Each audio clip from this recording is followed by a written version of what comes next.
কবিতা শীতে কাঁপে পথশিশু, কলমে কবি শেখ নুরুল ইসলাম। শীতে কাঁপে পথশিশু, নেই তার কেউ আপন। শিশুর চোখে উষ্ণতার খোঁজ, অসহায় জীবনযাপন। ঠান্ডা বাতাসে ভাঙে নীরবতা, শীতে পথশিশু কাঁপে।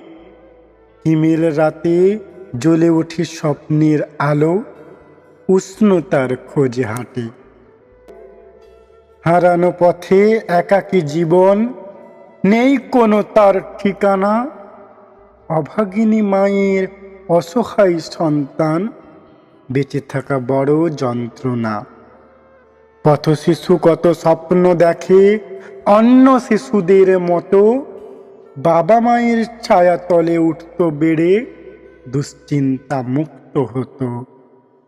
ভাগ্যের নির্মম পরিহাস বেদনাদায়ক, পথশিশু বাঁচে কেমন করে।